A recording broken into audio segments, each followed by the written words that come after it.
In 1900, if you had a baby in this country, you had it at home. Fewer than 5% of births happened in a hospital. And the person who caught that baby typically was a woman with no medical degree, no hospital privileges, and a reputation made one delivery at a time in her community.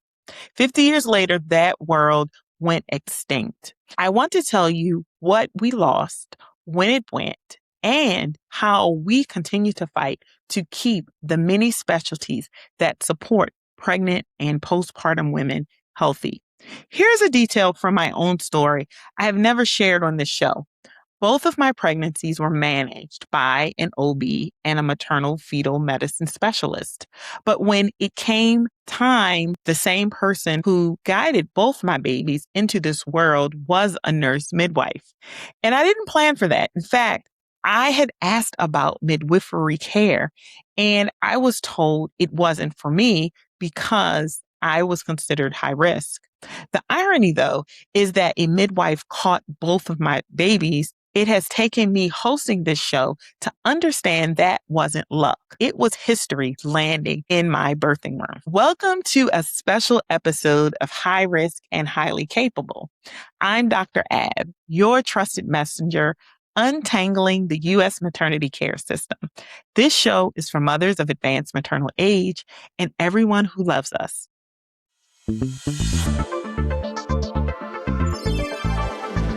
In episode 4, we built our care team. We decoded who our OB is. We decoded the roles of an MFM. We made the evidence-based case of a doula. And then I did something I want to correct today. I named 3 additional roles in that episode in a single breath and kept it moving. A midwife, a lactation consultant, a pelvic floor physical therapist, and I mentioned without any explanation. As I mentioned before, this show is about expanding our knowledge to reduce fear and build confidence. But these Avengers deserve more than an honorable mention. They deserved a detailed discussion of the amazing work that they do to support maternity care. So let me be honest with you about why we're here. I did not build my pregnancies around any of these roles. I had an OB and an MFM. I had a lactation consultant while I was in the hospital, and no one after that. I asked about midwife care once, and I was told no. I could have left these roles on the cutting floor and no one would have noticed. That's precisely why we discuss these options. The women tuning in have choices I missed out on, either because I never knew they existed, thought I couldn't ask, or asked once, got a no, and refused to push back. If you can collaborate with these practitioners, you should be aware of the value they bring, not as a luxury, nor as a substitute for your doctor, but as a valued member of your dream team. And to understand why so few of us have ever been introduced to them, you must know how they nearly disappeared. Let's decode the history, the way we decode everything on this show. For most of American history, birth happened where the mother lived, and it was attended by women. In 1900, less than 5% of American births took place in a hospital, and midwives still delivered about half of all births in this country. Then in roughly 40 years, the whole thing inverted. 2 things changed at once, the where and the who. So let's start with the where. By 1940, hospital birth accounted for about 55% of white births and about 27% of non-white births. By 1950, within 10 years, a major shift occurred. 88% of white births and 56% of non-white births were hospital born. Within a single generation, home birth went from the default to the exception. Let's move to the who. The midwife's share fell from about half of all births in 1900 to somewhere between 12 and 15% by the mid-1930s. By 1945, it was about 5%. And by 1975, it hit its floor. Less than 1% of American births were attended by a midwife. That is not a drift. That is a demolition. And it was a campaign run on purpose, in plain sight. The 1910 Flexner Report, the study that reorganized American medical education, moved physician training into hospitals and called obstetric teaching the worst in medicine. A broader coalition was also at play. The American Medical Association, state health boards, and prominent obstetricians then carried the campaign from the classroom into the delivery room, moving births into hospitals and attempting to end the practice of midwifery. In 1915, Dr. Joseph D. Lee, who wrote the most widely used obstetric textbooks of his era, argued that childbirth is a pathological process, one that few women come through undamaged, which contradicts the midwifery philosophy and model of care, which views childbirth as a normal, natural, physiologic process.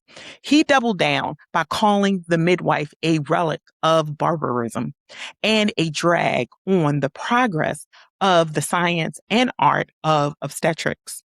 5 years later, he proposed interventions to control labor, such as the use of sedatives, episiotomies, and forceps. The medical journals of the period even had a name for the whole effort. They called it the midwife problem. Here's the part I need to sit with you. The evidence at the time did not support this campaign. Research from that era found that midwife attended births were associated with fewer maternal deaths than birth attended by general practitioners who were often poorly trained in obstetrics. Even DeLee conceded in that same 1915 paper that more women were dying in childbirth in the hands of doctors than in the hands of midwives. A New Jersey public health researcher named Julius Levy compared American cities and reported that the city with the highest share of midwife-attended births had the lowest maternal mortality. In Newark, the share of births attended by midwives fell between 1917 and 1921, and maternal mortality rose over those same 5 years. The midwife was not losing an argument about safety. She was losing a fight over control and over the ability to earn a living. Now, I need to tell you the part of this story that time has not softened. In the rural South, the midwife was almost always a Black woman. She was called a granny or a grand midwife. And in her own community, that title was a mark of respect. She was the inheritor of birth knowledge passed down through generations of enslaved and free women. She was also frequently the only care available for miles to Black families and poor white families because few physicians, white or Black, would attend a birth for modest wages. These women were not a footnote. In the southeastern United States, Black midwives attended up to 75% of births into the 1940s. In Mississippi, in the 1920s, a federal survey counted roughly 5,000 midwives practicing in that one state, about twice the number of physicians, and the results were real. Between 1921 and 1942, Mississippi's partnership between public health nurses and lay midwives cut the state's maternal mortality by more than half and infant mortality by about 40%. So how do you remove a workforce that large, that effective, and that necessary? Well, you regulate it out of existence. In 1900, only 8 states had any licensing requirement for midwives. Between 1900 and 1920, 16 more states added one. And the requirements were written differently depending on who a state wanted to keep in business. Some, like California, Washington, and Wisconsin, required a midwife to graduate from a recognized school of midwifery and pass a written examination administered by the State Board of Medical Examiners. Alabama in 1918 required every midwife to pass an examination to receive a permit to practice in her own county. Now, hold two facts next to each other.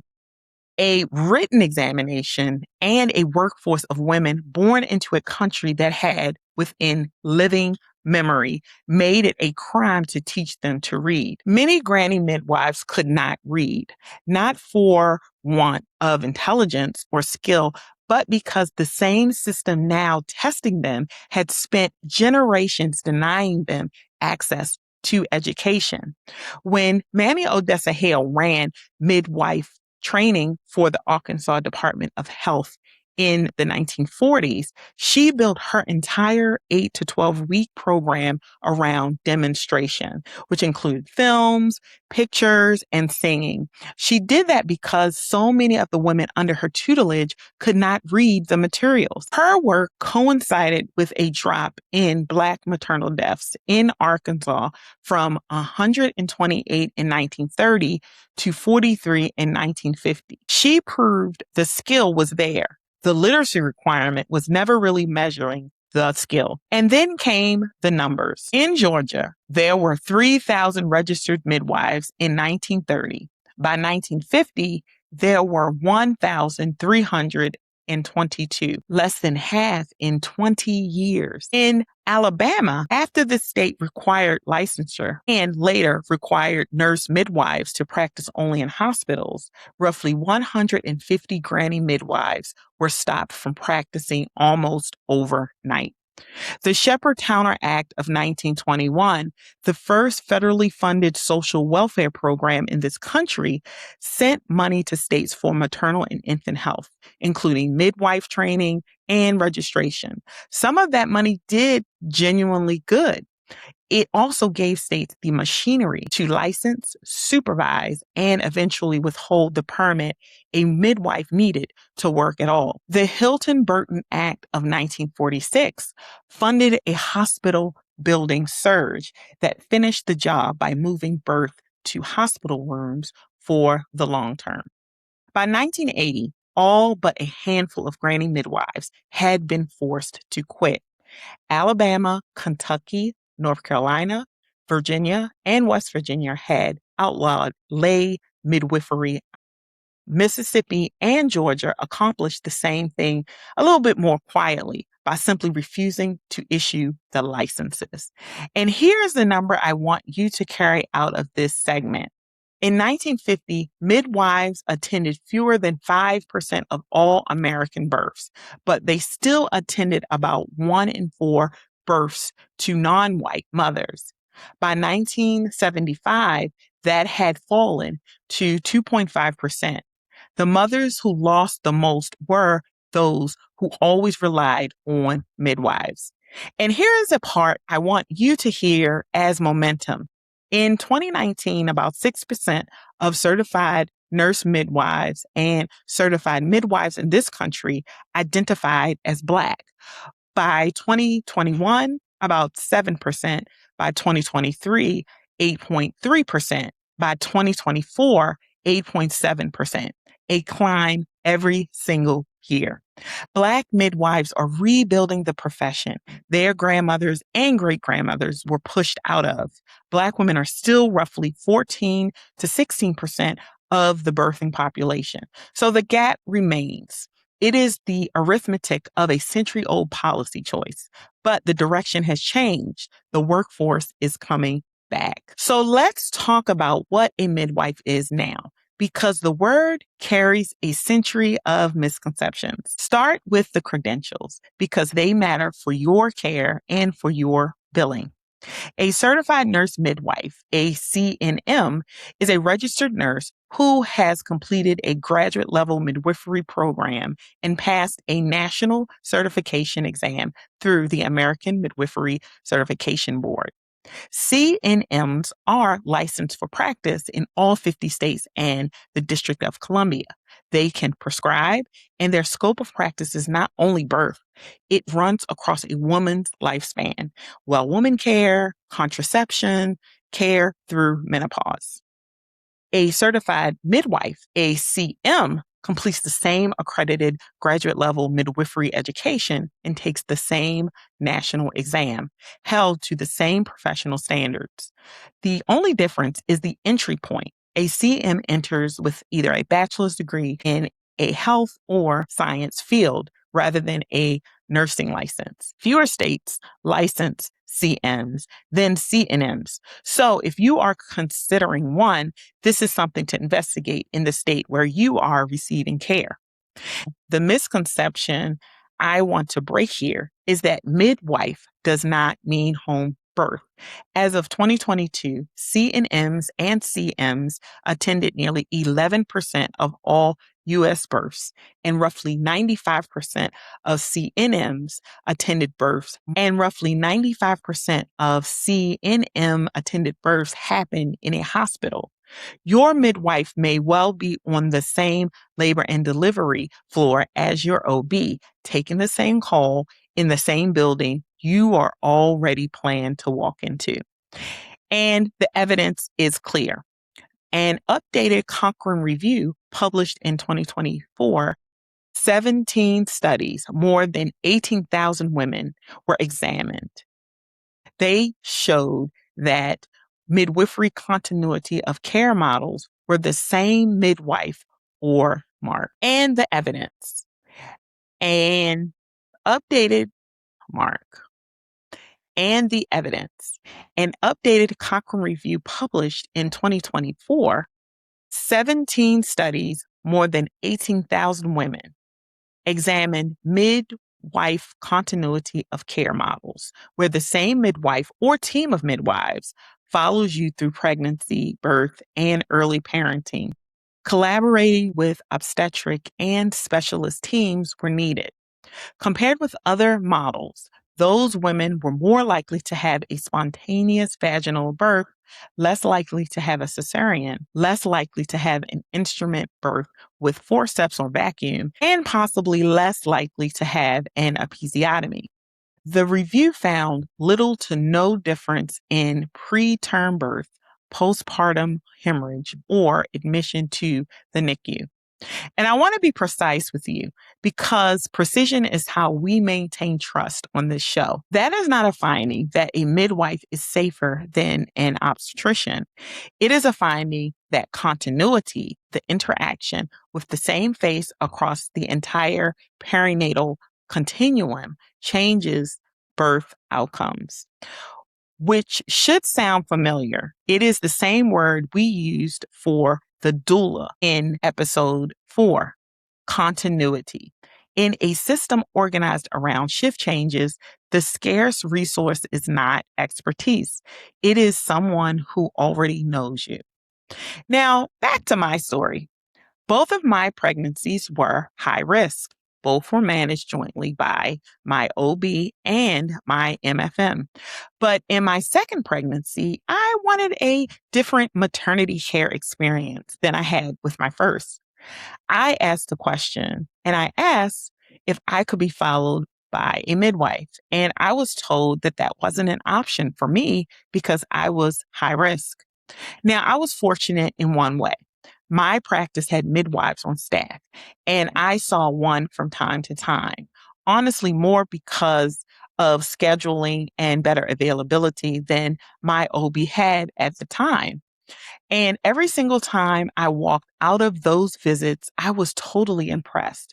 She had a in-depth knowledge and answered the concerns I brought to her with a care I still remember. My pregnancy was never going to be led by a midwife, and I knew that, but I got to sit in her brilliance anyway. And then when I went into labor, both times, the person in the room, along with my OB, the person who actually caught my children, was a nurse midwife. It wasn't the plan. whoever was on duty when my babies decided to come. And both times she did the work with a steadiness that makes me smile, even still to this day. And here's what I have carried with me ever since. As a doctor of public health with 15 years in the federal agency that writes maternal health policy, I asked the right question. And when the answer came back no, I stopped instead of advocating for a role that I intentionally wanted at my bedside. I did not know there was a second question that I needed to follow up with. That second question is, how could a midwife still be part of my care, working alongside my OB? Because a midwife cannot lead your pregnancy and a midwife cannot be on your team are two completely different statements. Nobody told me that. I learned it in the delivery room. That is not a failure of intelligence. It is a failure of introduction. Nobody introduced us. So consider this your introduction. Second role is the lactation consultant. Let's decode the credential first because lactation consultant gets used loosely and the letter matters. The clinical gold standard is the IBCLC, International Board Certified Lactation Consultant, credentialed by the Board of Lactation Consultant Examiners. This is not a weekend class. It is a supervised clinical hours plus a board examination in the science and clinical management of feeding. Here's why she belongs on your bench.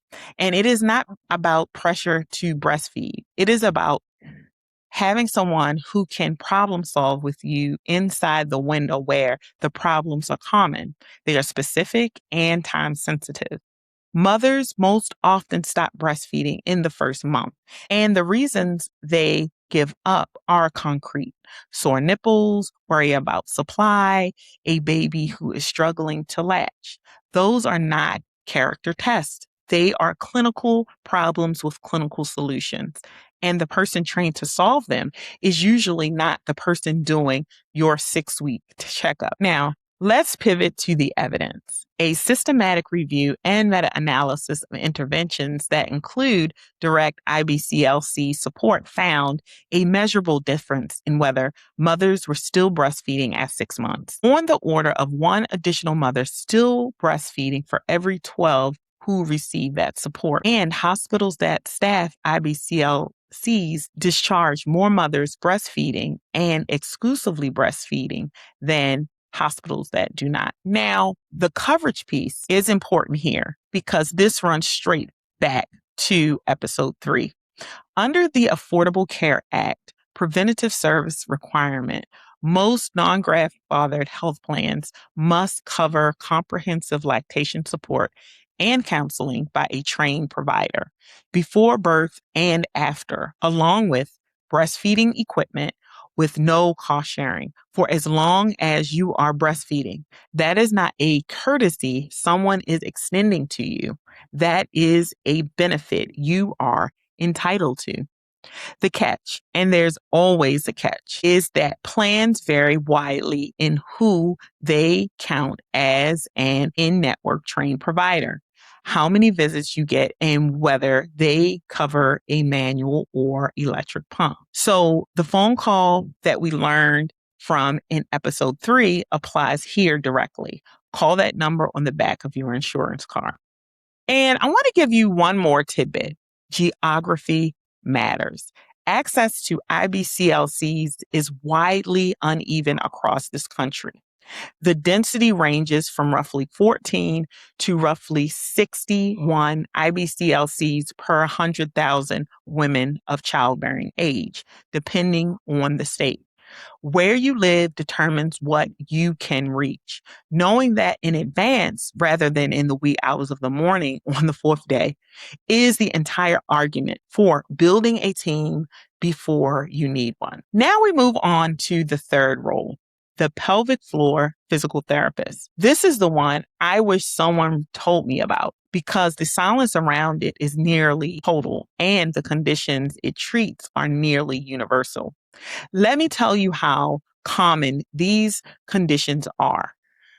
The conditions include leaking, abdominal muscle separation, the pelvic pressure and pain, and then what we do about them in this country, which can be minimal. Postpartum urinary incontinence or leaking affects roughly a quarter of women at 6 weeks and about 1/3 at 12 months after delivery. Diastasis recti, the separation of the abdominal muscles along the midline, is reported in roughly 30 to 68% of postpartum women, depending on how and when it is measured. Pelvic organ relapse also occurs in a meaningful share of women after birth. Now, here is the part that aggravates me as a public health professional. Screening for these conditions at the postpartum visit is extremely low. Studies of postpartum care find that pelvic floor disorders and sexual dysfunction often are not asked about at all. And separately, an estimated 40% of women in this country do not attend their postpartum visit. So we have a cluster of conditions affecting somewhere between a quarter and 2/3 of mothers, and a system that largely does not ask, which means women draw the only available conclusion that this is just what happens now, that leaking when you sneeze or pain during intercourse or a core that feels disconnected from the rest of you is simply the price of admission. And I'm here to tell you that it is not. A pelvic floor physical therapist is a licensed physical therapist with specialized training in the pelvic floor muscles. Here is the headline. Pelvic floor muscle training is a first-line treatment for leaking, which is involuntary loss of urine and stool, meaning it should be tried first before anything more invasive. A 2019 review found strong evidence that pelvic floor physical therapy is first-line care for most of these conditions. And let me stay firmly in my lane. I'm not telling you what your body needs. I am telling you that this specialty exists, is evidence-based, and is under-referred.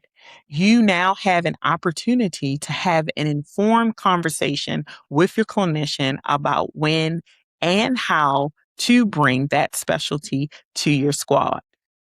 Here's the part you can use, and do not have to wait until something is bad enough to justify raising it. At your postpartum visit, you can say, hey, I'd like a referral to pelvic floor physical therapist. Can we do that today? Not a complaint, a request. One sentence that skips the entire negotiation over whether you have earned it. So let's move to the tool, because every episode, I want to ensure that you leave with something in hand.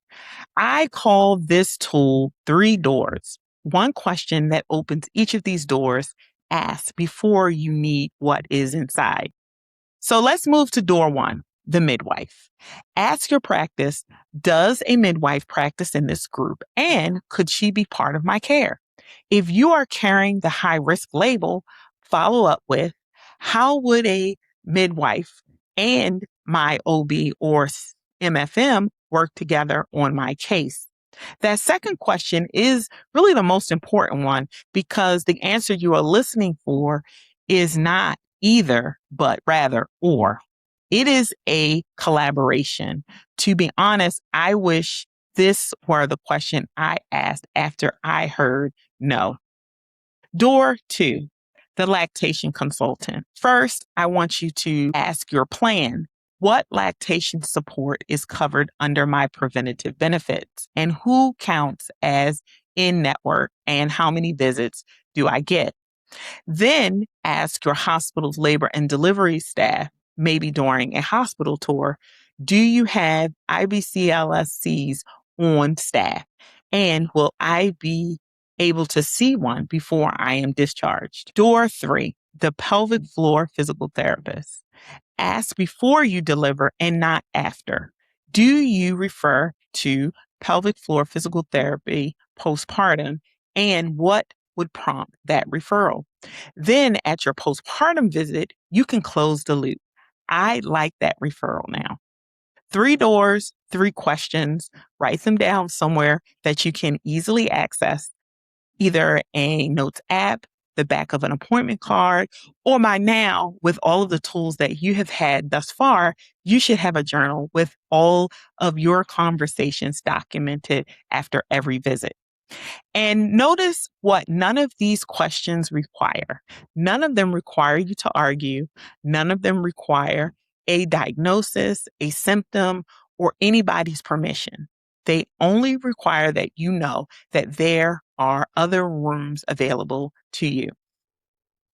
So, to the woman who assumed her care team was only the people who introduced themselves, you know now that that is wrong. The bench is deeper than you thought and were shown. And the reason nobody showed you is not that these roles are either on the fringe or unproven or extra. It is that a century ago, this country decided the room should have fewer people in it and then wrote the laws, the exams, and the licenses to make sure of it.